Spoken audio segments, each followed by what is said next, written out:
We welcome back Cara Hatch, a National Board Certified Health and Wellness Coach, an evolved NLP Master Coach, to Ivy Unleashed, and we're blown away by her passion and knowledge of human design. During this episode, Cara will explain human design in detail, but prior to listening, if you have your date of birth, location, and exact time of birth, or feel you could find it fairly easily, feel free to plug your information into the website myhumandesign.com to receive your body graph. Don't worry if you don't have the information. Any discussion with Cara Hatch is worth tuning into. Get ready to know yourself on a deeper level, trust yourself more fully, and to start honoring your unique gifts and purpose with the tool of human design. That is the purpose of human design. It is the science of differentiation. When we talk about being authentic, it's knowing you are here with your unique gifts and your unique purpose, and you are not supposed to be a homogenized version of everybody else. We are Gold Ivy, a health company dedicated to simplifying health and wellness. The industry is lacking the honest experience and grit required to overcome the struggle, and we're here to fill that gap. You decide what works for your daily life and how to transform our lessons into your gold. Join us on the fearless pursuit of self-discovery and growth. This is Ivy Unleashed, A Gold Ivy production.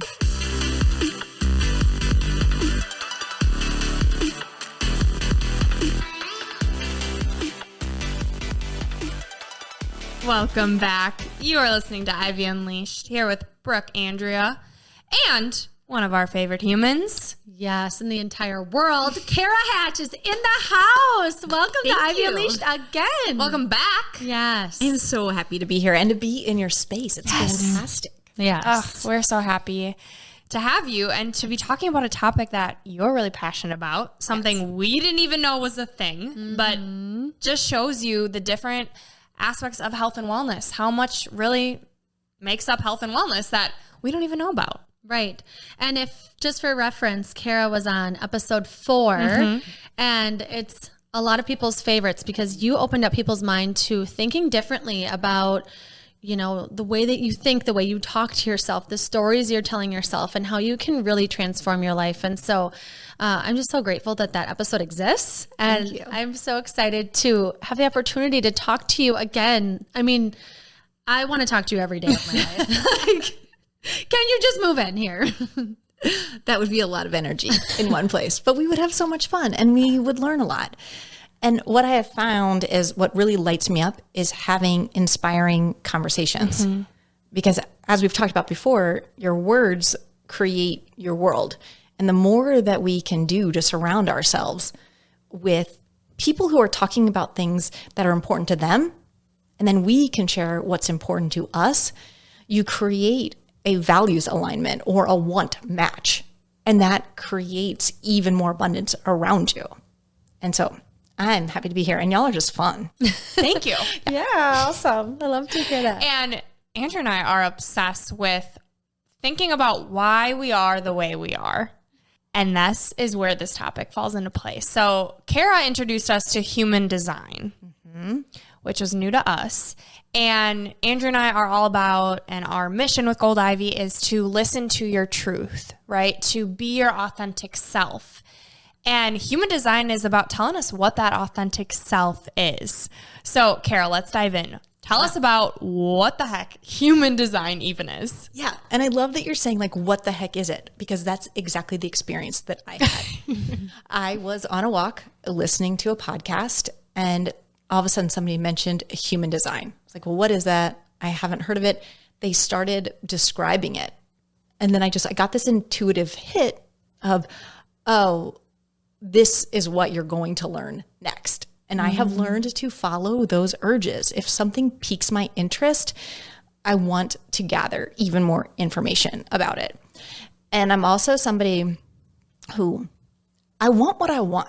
Like, I want to get my way. And just like in your Gold Ivy intro, like, decide what you want and then get it. But I couldn't figure out, okay, well, if there's this thing that I want, why isn't there a map to get it? Like, because I want things not necessarily to be easy, but to be easeful and to experience more flow.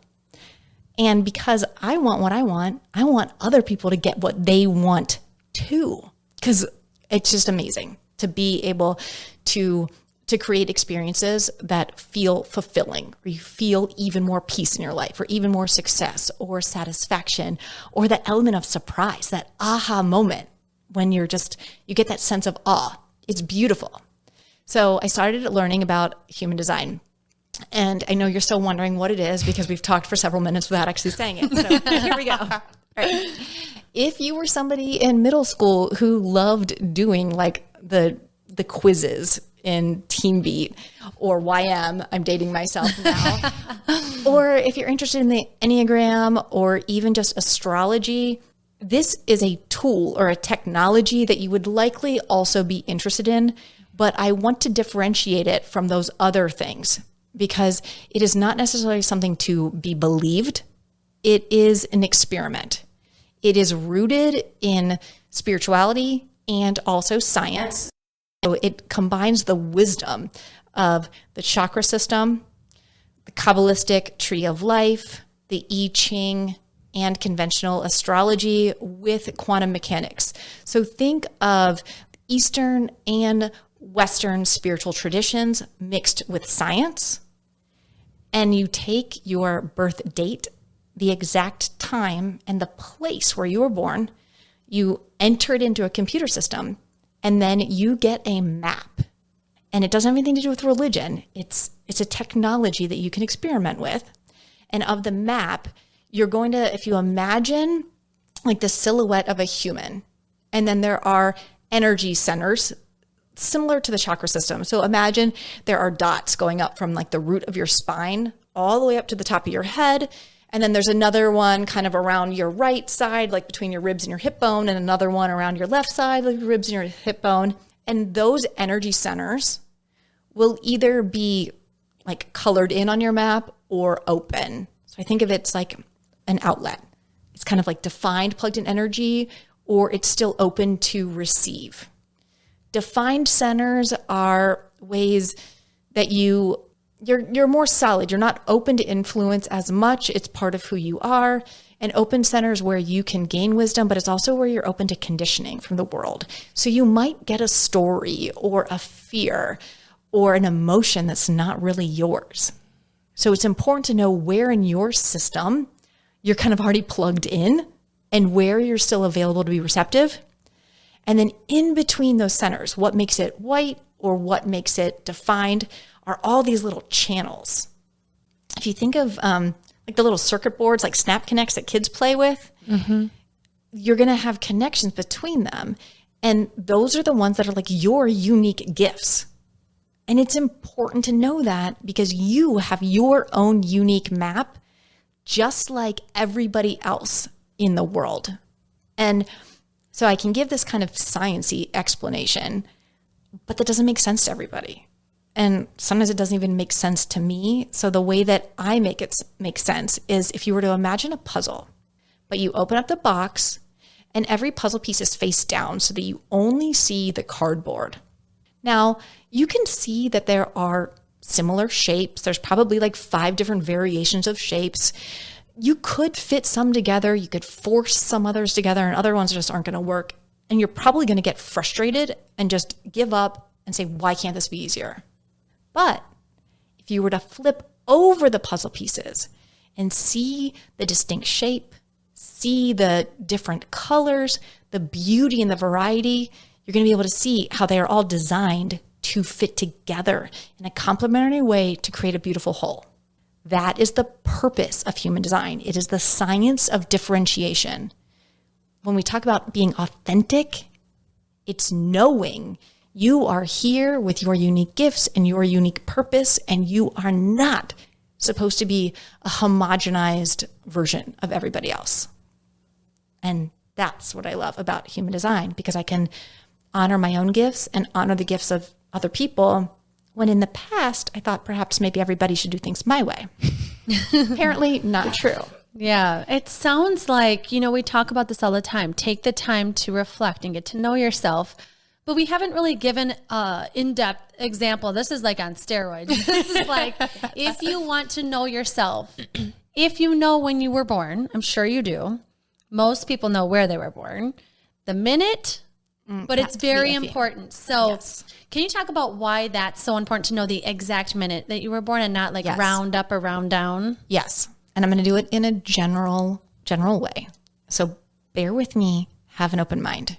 So if we imagine in the sky, planets are moving around, different energies are happening at different times. And that relates to within the human design chart, there's different gates that show up due to different like times of the year and even down to the minute.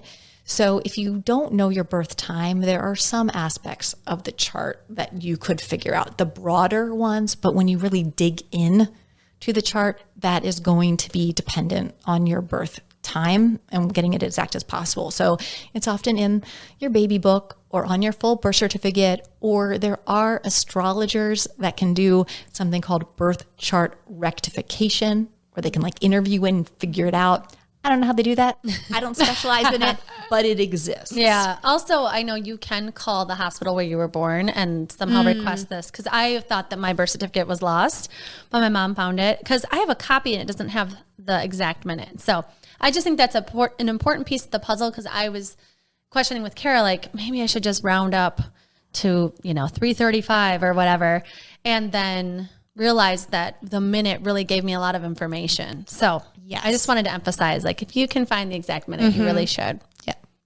Okay, so you've got the exact time, you've got where you were born, you've got the date, and then you put it in this computer system, and it gives you some gold. As someone that's trained in this, what do you look for? Like, you have this information, you put it in, and then what? Yes. And you guys are probably wondering what computer system I use. There are a lot. You can find them online. My teacher, Jenna Zoe, I really like her website, myhumandesign.com. It's a very user-friendly way. And so then what happens is when I'm going to work with somebody for coaching, I'm putting their information in, and then we're going to get a chart that looks like this. I know you're listening. I just held up a picture of the design that I talked about earlier. And then the first thing that I'm going to look for is their energy type. So there are 5 different types in human design. I'm going to tell you the names, and then I'm going to tell you what they do. All I want you to think about is if there's like a team that's made up of 5 players. So we have manifestors, generators, manifesting generators, projectors, and reflectors. So each energy type has a job on the team, and the team we can think of as like the world. So manifestors are about 9% of the population. They are our catalysts. They're here to initiate new ideas, and it's in their alignment to just take action. They're the fire starters. Then we have generators. Generators lift the world up by doing things that light them up because they've got the motors. They're the workers. They can take something that's been initiated by a manifestor and bring it in to fruition. Then we have a hybrid. Manifesting generators, they have the power to initiate and also the motor to carry it out. So about 37% of the population, give or take, manifesting generators. About 33% are generators, pure generators. Then we have the projectors. The projectors are the guides, the leaders. They are observing. They can see a better way to get the things done. They help us be even more efficient. They are not designed to be working all the time, because their strength is, whoa, guys, I see how you're using your energy. You've got an even more efficient way that you can tap into. That's about 20% of the population. And then 1% are the reflectors. They're like the mirror or the thermostat in the room. They tell you how things are going. They don't have any of the defined centers. They are wide open. So if you're around a reflector, you're going to experience you through them. And they're super, super important because they're basically telling about like the health and well-being of what's going on because they feel it. So, and that's magic. So for y'all listening, I'm speaking to you, you have probably noticed the chemistry that Brooke and Andrea have. And there's a very specific reason for it. I was able to look at both of their charts, and Brooke is a manifesting generator. So manifesting generators, they are multi-passionate. They are not designed to do just one thing. They notice in their body what lights them up, and then it is their superpower to say no to what doesn't. And so whenever Brooke is really kind of in her zone, Andrea can tap into her energy to fuel her because Andrea is a projector, which means she doesn't necessarily have her own motor, but she can plug into other people. But what she does have is that superpower to observe how things are done and figure out a more efficient and effective way to do it. Now, the magic to keep the two of you getting along is because Brooke is responding to what lights her up. For you, the way that you use your energy, Andrea, is to wait for the invitation to share your gift, to share your wisdom, to share your way. So you don't want to just necessarily tell Brooke, do it this way. You kind of sense or even ask, or maybe she's going to ask you, what do you see? What could we do? And then when we take the two of your charts, if you're to lay them on top of each other, like the chords, I call them chords. They're not really called that in human design. It's just works for my brain. They plug into each other, and there's even more charisma and motivation and willpower, efficiency. And then one of the other gifts that Andrea has is this gift to see the bigger picture and tapping into a greater consciousness. So when you talk about like your daily habits, it's like, okay, oh, but big picture, why? How are you growing here? And so the chemistry that we all think is just kind of natural, it's by design. And that's why your clients get the results they do. That's why people love watching you on social media. They get drawn in. That's why they like listening to you, because they're able to like plug in and tap into that energy. And so when I'm first looking at a chart, I want to know, okay, what is your energy type? How are you meant to be doing it? Because so often we are trying to live our life based off of this external idea of what we think we should be doing. And all we're doing is burning ourselves out, getting frustrated, feeling angry. We're not experiencing the success. We're bitter. It just doesn't work. And each energy type will have a signature emotion. It's like your energetic alignment, and it's going to be that signal. So if you're a manifester and you're in alignment, you're going to experience a sense of peace. If there's a misalignment, anger is going to show up. Now, Brooke, for you as a manifesting generator, when you are in alignment, it's that feeling of satisfaction. Like, yeah, that's it. That's it. If you're not there, it's going to be bitterness, and you will feel it. And we want to honor that. There's nothing good or bad in human design. It's just, are we aligned or misaligned? Is it an opportunity for recalibration?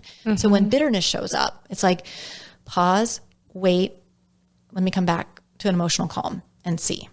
Now, Andrea, for you as a projector, your alignment is actually going to show up in success, like literal success. It's money coming in.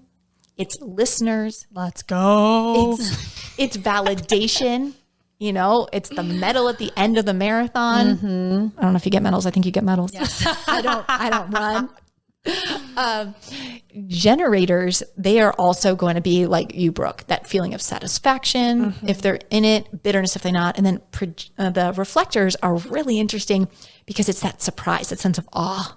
And it's really important for them to be mindful of their environment. And then if they're feeling a lot of disappointment, they're not in a space or around people that are in energetic alignment. So when I coach people, I'm looking at, okay, what's your energy type? And then tell me about your emotional experience. Can you name them? Where do they live in your body? Have you learned how to feel them? Because then that can tell us if you're in alignment with it. And then if you're not in alignment, you've got some decisions to make. Mm-hmm. Yeah, I'm curious about this word success because I've never really been like money driven ever. And so when you said the word validation, that felt more like my word. And so I'm kind of curious if this word doesn't really speak to you, like how do you use it to benefit yourself, to know that you're in alignment? If you're like, I don't know if that word success is the right word for me. Mm-hmm. So what I do and I'm just going to speak from my own experience. If I'm not sure if a word resonates, I literally go to the dictionary. I read the definition. I look at the root of the word. I look at synonyms of the word. And then I pay attention if something else resonates. And then I keep that. That's the beauty of human design. It's an experiment. You keep what resonates. You let go of what doesn't. And the sweet spot is to be open to experiment with something that you don't think resonates, but might. Yeah. Yeah. I've been thinking about this lately where I'm like, I've never been money driven, but it's that relationship I'm working on too, where it's like, why am I not open to thinking about that more? I think I'm afraid of it because I don't know what it means for me because I've never generated a ton of wealth before. And so I get nervous about it. I think I'm afraid of it. And so I think you're spot on that it is something I need to explore more. Yeah. And I would be so curious to explore what the phrase money driven means to you, because it could be locked up in that phrase. And the way that you just modeled talking it out is in alignment with how you are meant to make decisions. We call it the authority, and there's different body centers where we're supposed to make decisions in human design. Our mind is an excellent information taker inner and processor. How's that for grammar? But our body is where we make decisions. So for you, Andrea, it's perfect that you have a podcast and that you are a coach doing a lot of work talking, because you have a self-projected authority. So speaking your questions, talking about your ideas, and then mindfully listening to what you say. So it could be really interesting, not right now, but later I'm like, okay, what does money driven mean? And then if you can define that story and see that story, it's possible that that's not even connected to your definition of success. Totally. This is why you're my coach. It is wild how, and we've talked about this before with you, how powerful words are. And I think you think about the words that you're thinking, but it's important also, like you said, if you're a verbal processor, you have to talk things out. Like you can learn in that too. Like, what am I even saying right now? And why am I saying it? Like Cara does this thing all the time. She's like, can we just back the train up for a second? Can we talk about that word that you just said that came out of your mouth? It's super valuable. And it's just the value of a coach to have someone to say, wait a second, where did that thought come from? Can we just talk about it for a second? Yeah. And like the meaning you have tied to that thought that you're not even consciously aware of until you verbally process it, unpack it. You can then see why it's holding you back. Like, no, I really don't think that way. Yeah. Cause you can be curious, like, is that even mine? Yeah. And that's one of the purposes of human design, is where they call it deconditioning. So where have we taken in a story that's not ours or doesn't serve us? How can we look at it in a different way? How can we reframe it? If we choose to let it go, how could we do that with ease? Yeah. Can you give an example of what giving something away with ease would be? Yeah. So I used to, so I'm a manifester. And with a manifester, we're catalysts, we're initiators, but we're not go, go, go. Our energy ebbs and flows. So we have creative urges. So I'll get a bunch of stuff done and then I crash. I call it a productivity hangover. Because that's what it felt like. And then while I was in that down, I had this story that I was just lazy. Why can't I just keep go, go, go? And then once I realized that my energy is designed to ebb and flow, I was like, oh, I can let go of the belief that I'm lazy. I just recognize I'm in an energetic low and I am preparing for that next urge. So I can use that time purposefully. So how do I want to rest on purpose to prepare myself versus, binging on TV shows and then giving myself a guilt trip at the same time that I should be doing something else. And then I'm exhausted for when I do get an idea because I just spent a whole bunch of time beating myself up. Like that makes no sense. So I was like, no, I'm not lazy. I'm just super efficient in working in spurts. So speaking of rest, right now doing this whole parasite protocol, detoxing my body, brain fog, fatigue, I am struggling to allow myself to rest because it's that trust of, okay, I know if I rest, I should feel better, but will I? Because in the moment I don't. So I'm curious, based on my chart, how you can help me to be okay with resting. Yes. So we talked before, you're a manifesting generator. You have your own motor. You have a lot of energy and you're passionate about doing a lot of things. So when we think about the idea of rest, sometimes the brain gets confused and it thinks that rest means like not doing. And your brain's going to argue with it because it's like, oh my gosh, but there are these things I want to do. So what we can think of is looking at, okay, wait, what are the things that I'm currently doing that don't light me up or don't feel like flow? Flow could be possibly another word to practice with instead of the word rest. Because if you start saying no to things that don't light you up, that's going to create some space. And then when you have space, then you're going to be able to decide, okay, what do I want to do with it?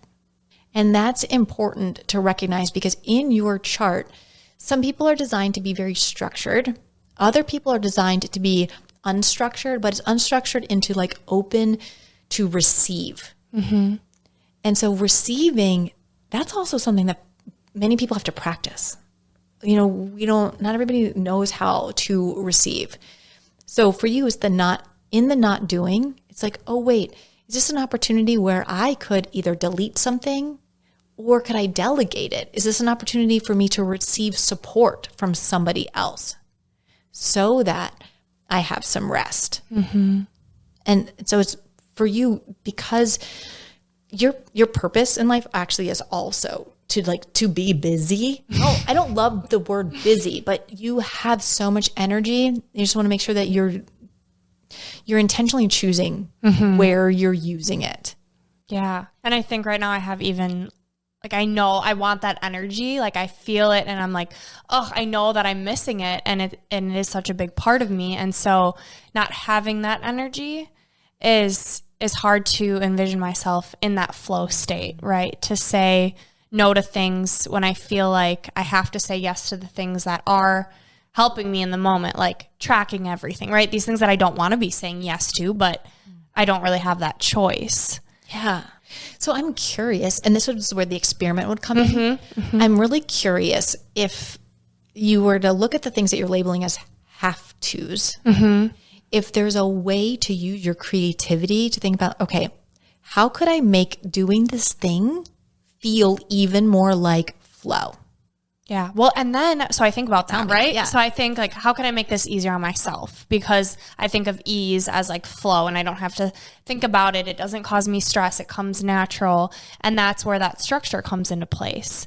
So when you read me my design, I was having a hard time with that because as you guys know, I struggle with breaking up with my alarm clock and the days that with my snooze button, and the days that I do it and I have my morning routine, I feel on fire. I feel like everything has its spot. I don't have to think about it. I have it scheduled and planned out. And so I feel better. But then you're telling me that I shouldn't be structured, or my human design, right, isn't as structured. So I'm like, what? Yeah. So that's where we get, it's interesting there because that's an example of you doing something structure that makes you feel really good. So that actually feels like flow. Yeah. What I'd be curious about is on the days that you don't do it, what did you choose to do instead? Rest. rest? And what are you truly resting? I feel like, yeah.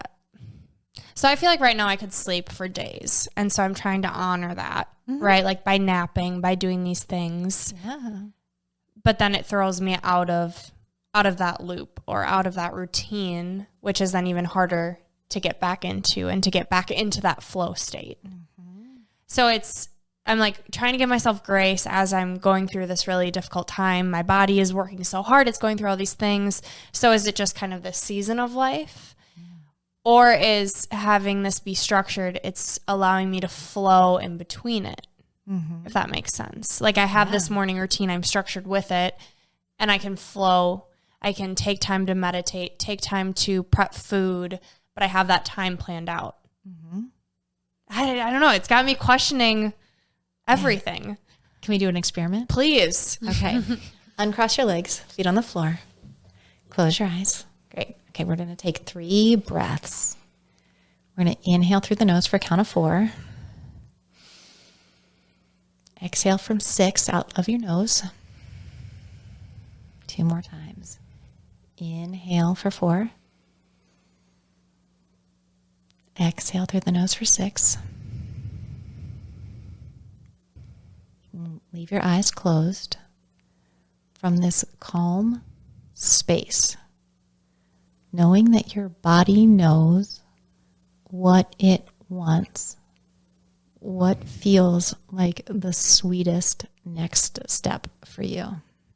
I think just to relax and to sleep and recharge, but I don't feel the benefits of it, which is... So what you just did there, and it's beautiful that you did it, because you listened to your body. You are designed to make decisions from this calm place. When you're not in an energetic high, you're not in an energetic low. So you got centered in your body. Your body told you what it wanted. And then your mind decided to jump in and argue with your body. So what would it take to give yourself permission to stop arguing with your body? Oh, powerful question. What would it take? I think just rebuilding that trust in my body, right? For 4 years, I've been told, no. And my body's like, listen to me, please. And so I'm so disconnected to it, shutting off my mind, which is hard. Yeah. And you just highlighted trusting your body, rebuilding the trust.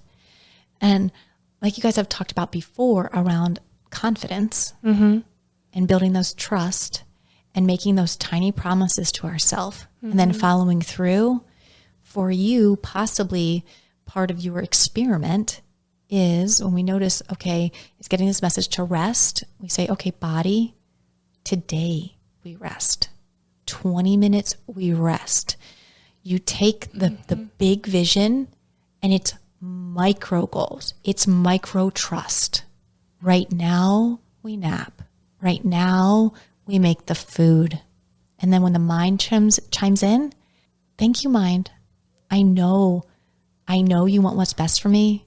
Today, right now in this moment, we're listening to calm body. And then it's those, like the pop beads that we had when we were kids.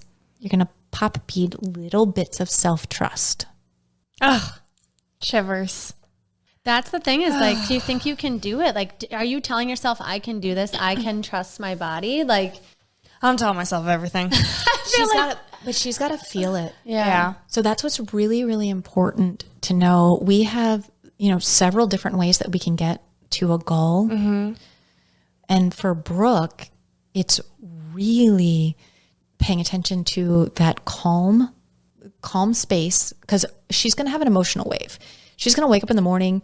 My teacher describes it like God is a DJ. There might be a happy song playing. There might be a sad song playing. We don't know what it is. Like Brooke's just going to be in a mood, and that's fine. She's supposed to be. But when she's able to take time to find that calm center and then think about the decision, and does it give her like a sweet emotion? If it gives her a sweet emotion when she's in that calm space, then it's a yes. Because if she's making decisions on an emotional high, she's likely, I'm talking about you like you're not even here. I love it. You're likely to say yes to too many things. And if you're in a low space, you're likely to say no to something that might actually serve you. And so whenever you're faced with a decision, like one of the best things you can do is like, that sounds really interesting. Let me sleep on it. Yeah. Or I'll get back to you in 2 days. Buy yourself some time. And what's great when we think about the concept of rest, when you buy yourself time, I'm going to sleep on it. That means you actually don't even have to think about it for 24 hours. Yeah. And so you're giving yourself mental rest, because it might not even be, it could be both. It could be physical rest. It also can be like mental rest, where it's like you've put your mind in charge of all these things it was never designed to do. Your emotional wave's like, I got you, girl. Just look for the calm. I'm here waiting. Yeah. I think that's why meditating has been so amazing for me, because I am like this roller coaster, especially the last 4 years of like, no, I got this. Like, yes, yes, yes. And then this like, oh my God, like what the hell do I do? And so to get me back in that calm state, and Andrea, I'm sorry for you, that I'm just an emotional roller coaster. But, you know, as I practice it, I'm walking the walk because I'm realizing how it's making me feel. And, you know, with Gold Ivy and with Ivy Unleashed, it's sharing our struggle. Like, there's no such thing as the expert in the field. Like, we are all learning as we go. And that's why I want to share my journey, because of human design. And hearing what you're saying to me is like, aha, like this makes sense. Like, I can rest. Like, these little nuggets, it makes sense that my authentic self and what feels true to me, like, is right. And it is going to make me feel good and live a life that's on purpose, which is what we all need to do. It's like, there's this chart that's giving you permission to be who you are and who feels right for you. Yes. And I'm going to help you get there. Yeah. And I'm so glad that you said the permission piece, because I wanted to pause a second and be like, back the truck up, because I heard you apologize about the emotional wave to Andrea. And what's super important is that you have a defined emotional center. So you have that wave. Andrea's emotional center is open. So she actually doesn't have it. So she learns about emotions through being around other people. So it's about half and half with us. Like half the people have defined, half the people who don't. So she's actually learning more about the human experience and what emotions are by being around you. So you're welcome. And what do I say to you when you're having this emotional wave? What do I tell you to do? Go record how you're feeling on your phone, because I feel like when you said to me, as a guide, I can see things farther out. I know that she's going to feel great eventually. And I know this is part of her journey. And I know that sometimes you have these big aha moments, like she had with Catherine on a coaching call yesterday. And I'm like, you need to record that, because eventually you're not going to feel this way. Eventually this is going to be like beautiful to watch and see and actually remember how you feel. And so, and I think we can all learn from her experience. Like, even though I don't have gut health issues right now, I feel like the way that she is maneuvering through this mud is so beautiful and inspiring. And we just recorded about it the other day, where it doesn't matter what anybody is going through. When someone's going through something tough, you can see yourself in it, and you can take away from how she's doing meditation and coaching and all of these things. I just think it's beautiful. And I think just keep being honest about how you feel. Don't hide it. Don't try and act like you feel great when you don't. Tell the people you love you're struggling. And anybody can also take that message. And I think with what we're doing with Ivy Unleashed and Gold Ivy is to share it. And it's important that you capture it for yourself and for others, because it's going to change people's life to hear exactly what you went through and what you were learning along the way. Yes, guys. Well, this is why I keep you two around. It's evidence of self-trust. Yeah. When you tell the truth about what you're feeling in an unapologetic way. That's the biggest thing when I'm on coaching calls or even in my personal relationships. I don't want the people that I care about to apologize for who they are. They're in my life for a reason. It's a thank you. Even if you're like pushing my button. I mean, that's the whole point because it helps me learn even better. So like I co-parent with my former husband and he doesn't even know that I ran his chart, but I ran his chart and now I get like why we had conflict. And I'm like, oh, it wasn't personal.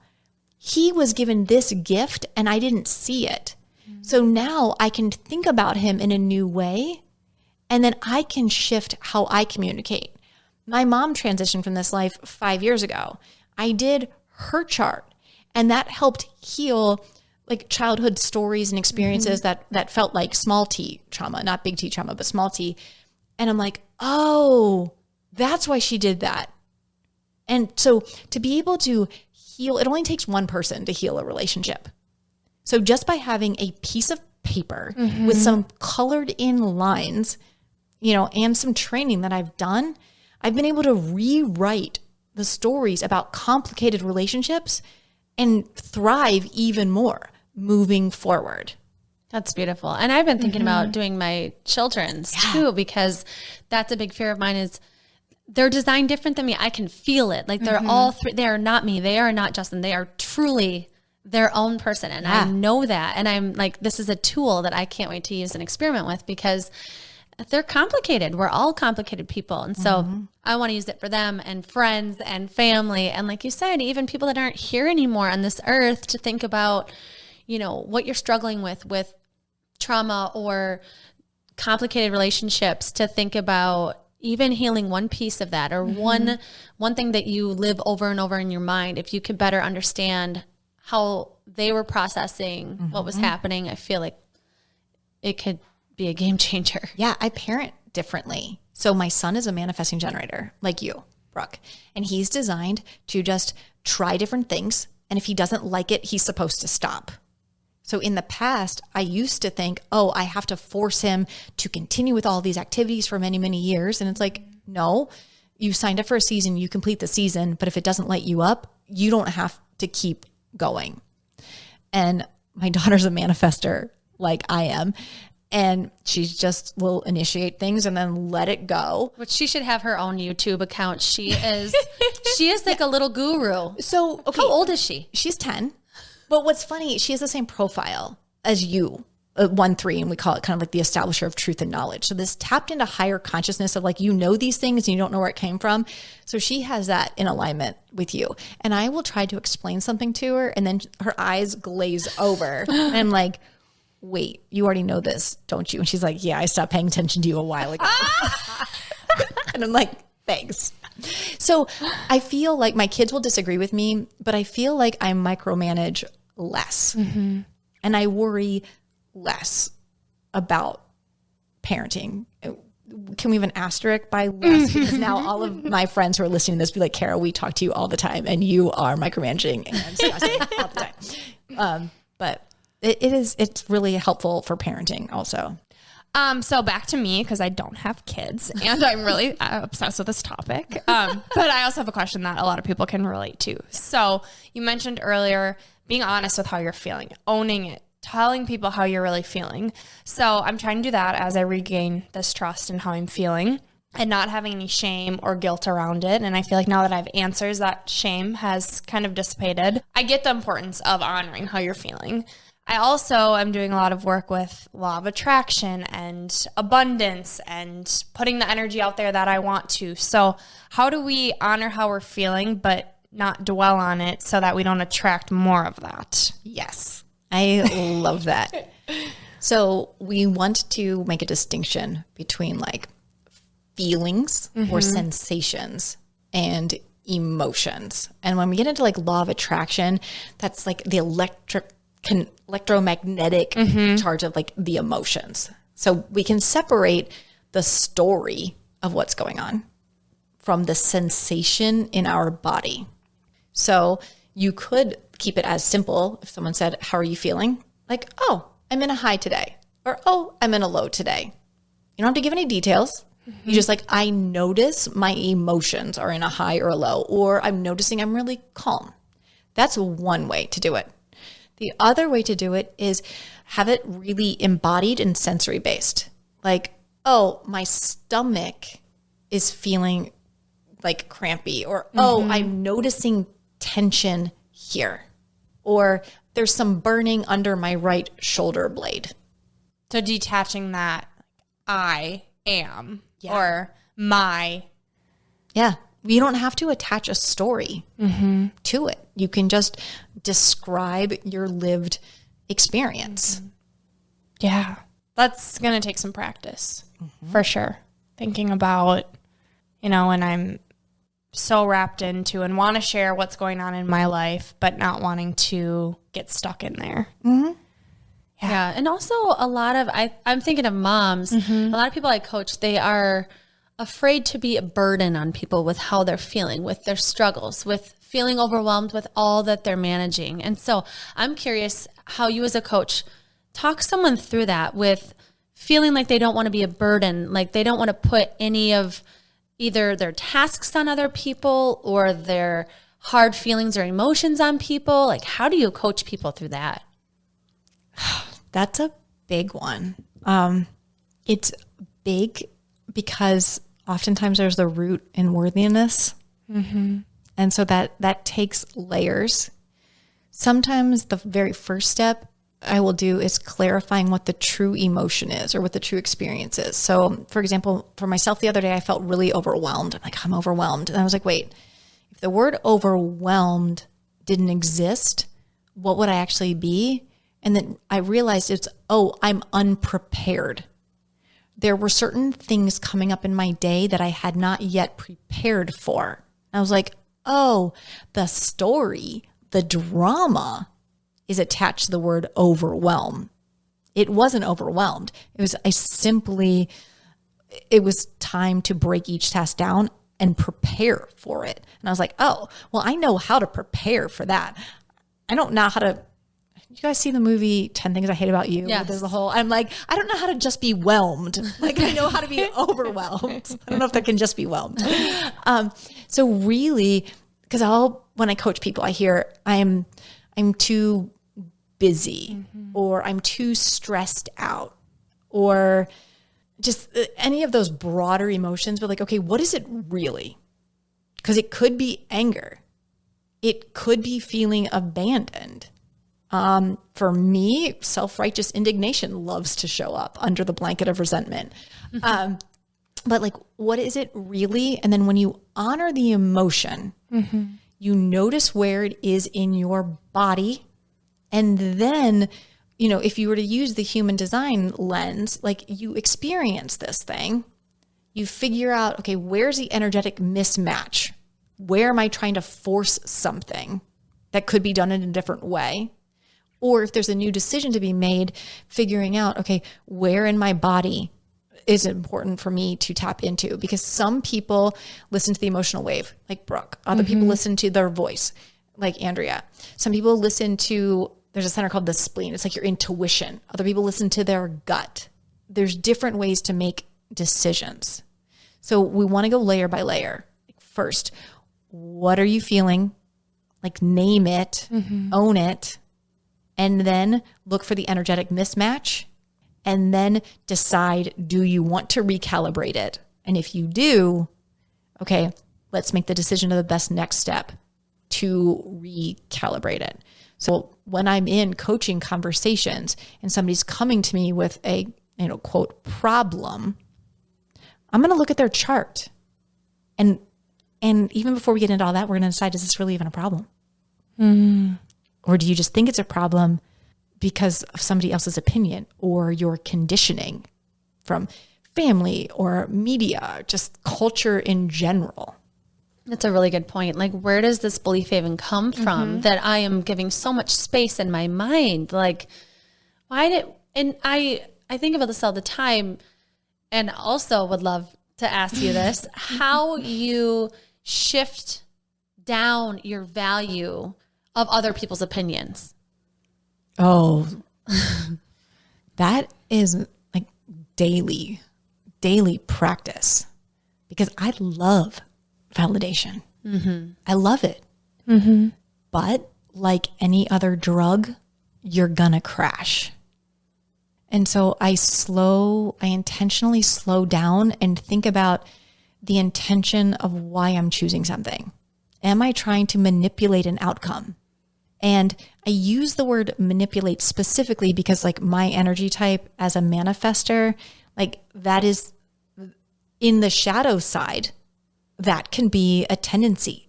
And it's hard to admit that about yourself. Like, oh, if I wanted to, I could really manipulate the situation or this person. So pause. And sometimes it's not even manipulating to hurt the other person, but it's like, oh, I'm going to do this thing so that when I walk out of the room, everybody talks about how great I am. Like, that's so self-serving and in the moment it feels good, but it's just like, ugh, afterwards. And so when we think about letting go of other people's opinions, just like we talked about you before, Brooke, it's about little bits of building self-trust of today for this moment, I'm going to value my opinion more than the other person because I've got to live in this body. And I'm the one who's going to be experiencing the results. Yes, it affects other people. And like manifestors, like they have an impact and they'll affect. So we have to be even more careful. Like we've got to inform, like this is what I'm up to so that we don't inadvertently cause harm. And so it's a practice. And I will call my friends and I'm like, okay, I want to do this thing, but I'm worried it's going to look like this. And then they will help me recalibrate too. Yeah. It's important to have those people in your circle that can be really honest with you. Yes. Yeah. Absolutely. And then there are times when I'm like, okay, I'm going to do this thing. And they'll say, that's essentially, that's a bad idea. I'm like, yeah, I know it's a bad idea and I'm going to do it anyway. And I'm going to learn from it. And then I'm going to be really grateful for you when I call you. And then you're going to say, I told you. And I'm like, I know you told me and I did it anyway. Because that's what I'm going to do. Yeah.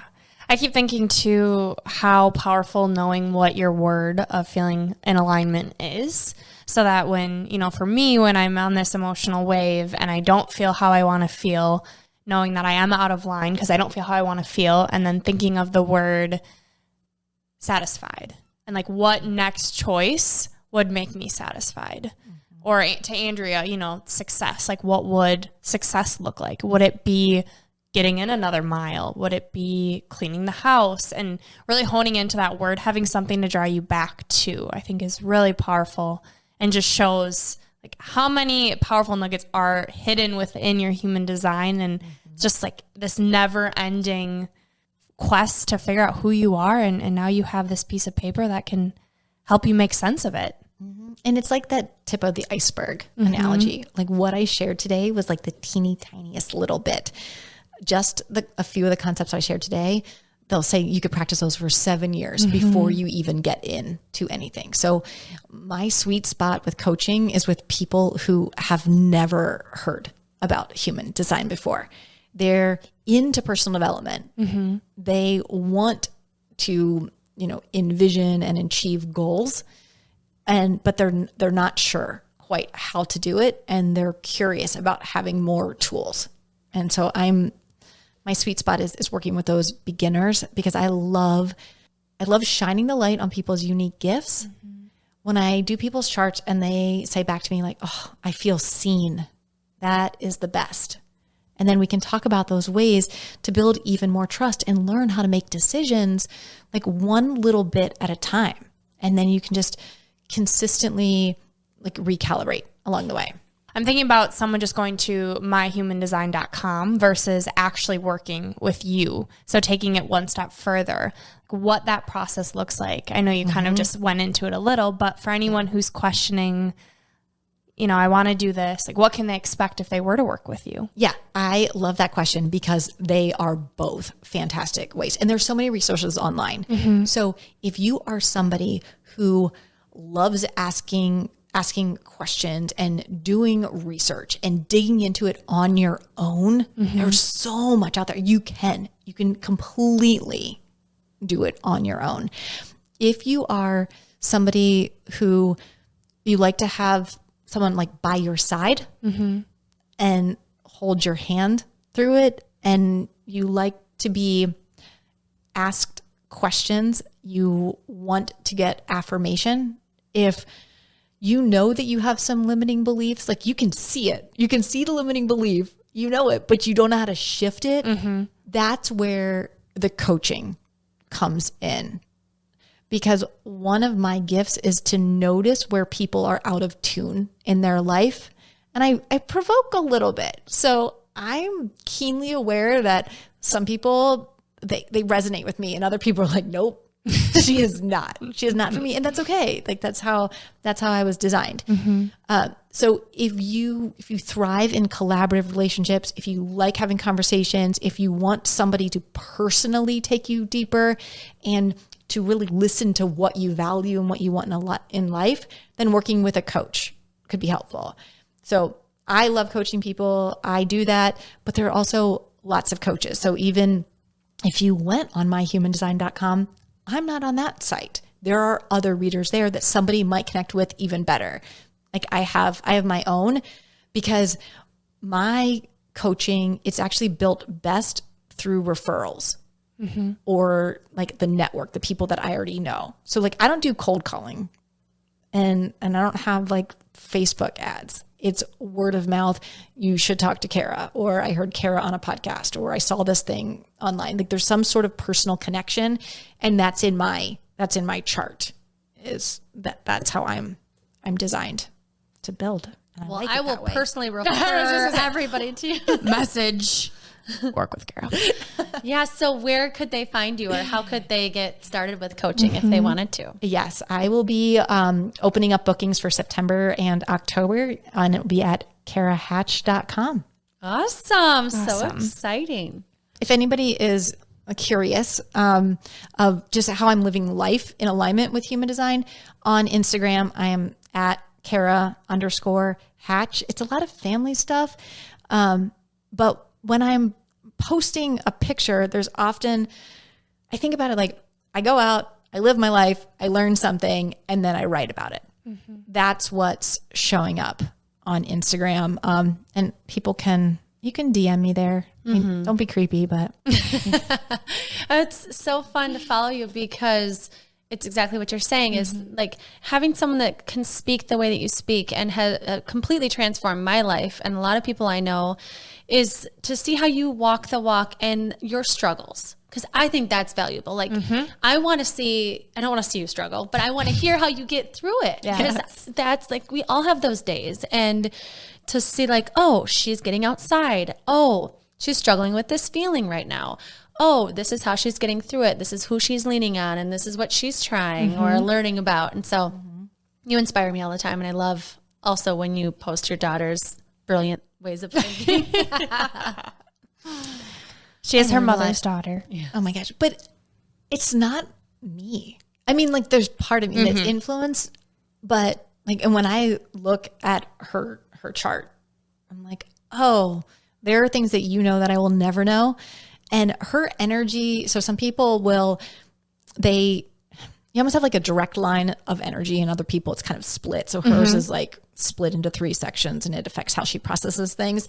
It also makes her be like a koala. So it's like she constantly wants to be plugged into me, which is a very interesting thing, because as manifestors, like we want space. So navigating personal relationships of when are we together? When are we apart? And how do we honor other people's energetic needs? And we can't fully honor somebody else's energetic needs until we understand ours. That's a great point. Yes. Especially as a parent or anybody really, to be with a partner, you have to know yourself first so that you can even be your authentic self for the person. Then you like, how do you know if you're the right person for someone if you aren't actually being you? Yeah. Or you don't even know who you are. It's interesting. It's also interesting to think about how people change over time and how that works with human design. Like, do you have any thoughts on how you evolve as a human and how it lines up with like, you're built this way, you're designed this way? Yes. So I don't even know if devolve is a word, but the way that I think about it. So evolving as a human is actually deconditioning. So we are letting go of what's not ours. That we've been conditioned to throughout like our early years of life, or and also just generationally. Okay. Because there's also within the science of it, the human design chart also relates to the DNA double helix. So things are passed down in genetic code. Can you see what's been passed down? There's like whole other layers going into those. It's there, but that's like... Yeah, I want to know what shit is in mine that's been given to me. You know? That just blew my mind. That literally just blew my mind thinking of evolving, not taking on more and learning more and learning more. It's unlearning and unlearning and getting back to who you truly are. It's like actually really refreshing to think of it that way. So thank you. Yeah. I feel like I could ask you 5 million questions. You know, I want endless time with you. So I hate wrapping up with you. But I'm just so thankful you came here because your energy is just contagious. And I just love everything you do as a person, as a parent, as a coach. You're just someone that is literally lighting up the world. And you align with our message so much of just like being who you are and celebrating it. And this is such a perfect tool to help people to do that. So thank you for bringing this topic and all of your wisdom here today. This is so amazing and you're amazing. So thank you. And now it's time for our 3 gold stars. First, get your human design chart. It's called a body graph. You can go to myhumandesign.com, enter in your birth date, time, and location, and you will get the pretty picture that will start you on your human design journey. The second thing, when you get that human design chart, you are going to focus on 2 things first. You're going to notice what your energy type is. See if you are a manifester, a manifesting generator, a projector, or a reflector. Once you get your energy type, that's going to show you how you are designed to use your energy, what your strategy is, whether you are an initiator, a responder, a seer, or a mirror for our world. After you know your energy type, you are going to look for your authority. That is the way that you are designed to make decisions. Remember, we don't make decisions with our mind. Decisions are made within the body, and your graph will tell you the most aligned way to do that. And number 3, pay attention even more to when you notice that emotion that you want more of. So manifestors, notice when you are feeling peace. Manifesting generators and generators really dial into that sense of satisfaction, that full body, yes, please, I want more of this. Projectors, notice when you are experiencing success. When you create value in this world, it comes back to you. Savor that success. And reflectors, oh, you are so rare and so valuable. We see you, we honor you. Notice when you feel surprise, that sense of awe, that you know that you're in the right place with the right people. Soak that in. All right, Cara, it's time for Unleashing Ivy, the surprise questions. All right. Are you ready? I hope so. We'll find out. Okay, my first question is about you and your chart.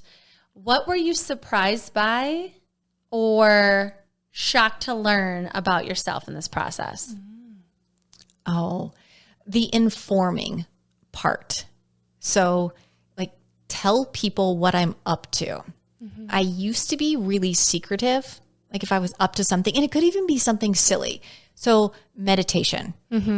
I used to want to hide it. So I would wait till nobody was home and then I would meditate. Or if I wanted to do something, I thought that I had to get permission first. The challenge with not informing when you're a manifestor is you can come across as sneaky and people don't know what you're up to. And then it creates a bad vibe. So once I realized, oh, I don't have to ask permission. I just have to tell people what I'm up to. And then there's even more ease. And then I don't have that drama, because if I don't tell somebody that I'm doing it and then I do it and then they find out about it, they're like, what the heck? So it just saves a lot of time and energy to just say, this is what I'm going to do. Yeah. Okay, my question. I'm curious, as you've been experimenting with your own chart, maybe even clients, the biggest lesson that you've learned.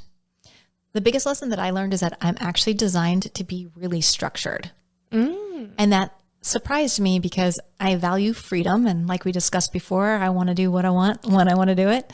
But it turns out I thrive with routine and I thrive with structure. And it was so important for me to be surprised by that because it helps me be an even more effective coach when I'm talking to people and maybe structure's not working for them. Because then I might have this idea of like, oh, wait, structure really works for me. You should just do it my way. Well, it's quite possible that their chart, they might be designed to be more inconsistent or to have more flow. So because I was so surprised, I can be even more open-minded when I'm coaching somebody that they might be, they are. I mean, they're going to be designed differently. Everybody has their own design. But I can be even more open-minded when I'm coaching because I was wrong about myself. And those are times when I love to be wrong. Yeah, it helps to know yourself more and learn more things that you think you know yourself until you dive more into something like this. All right. And my question is more on the parenting side is what is something you wish you would have known sooner about being a parent? That the purpose of parenting is an opportunity to reparent yourself. And how do you feel like you've reparented yourself? Different ways. So I will notice if I'm getting frustrated with my kids when we're saying, put on your shoes 17 times and the shoes are still not on. And I get that emotion of anger. I can recognize, oh, wait, they're pushing the button of, I don't feel heard. Nobody's paying attention to me. Why aren't they listening to my needs? So then I can recognize, oh, this is not about the shoes. This is an opportunity for me to tune into myself and be like, okay, in what other area of my life have I not been meeting a personal need? And it is just showing up. So that is like in the interaction of it. And then because I have an emotional wave like Brooke does, and it's important for me to be calm, when I meditate, I have noticed my body sways. And what I realized that in my body sway, it's like a mother rocking a baby. So the way that I interpret it, it's like the universe or the meditation is reparenting me in that moment, and they're providing comfort with the sway. Oh my gosh. I've got some work to do Oh on my myself. gosh. That's incredible. That is like level on level on level, deeper on noticing your environment and really figuring out what's actually happening here. Yeah. And let's be clear. Like I yelled 11,000 times before I got the awareness. And the opportunity to give myself grace is that I know there's an aspect of my chart that I'm designed to make mistakes for a big period of time, learn from the mistake, and then share the wisdom. So I don't have to spend time or energy beating myself up that I made the mistake. I can see it, own it, and then ask, what is the gift? What is the learning? And then try in quotes to do it differently next time, or at least catch myself and apologize. We're not robots, even though I have a chart that's like an owner's manual being like, guess what? You were designed. You're not a robot. You're a human. Give yourself grace and experiment with it. Keep what works and let go of what doesn't, and have fun with it. Ugh, I love that. And as you know, words are power. And so would you like to leave our listeners with some gold? I will do that. So I want you to know the deeper we know and understand ourselves, the deeper we can know and understand others, which is the foundation for love and compassion. This is Gold Ivy signing off. Listen to your truth and go chase your gold.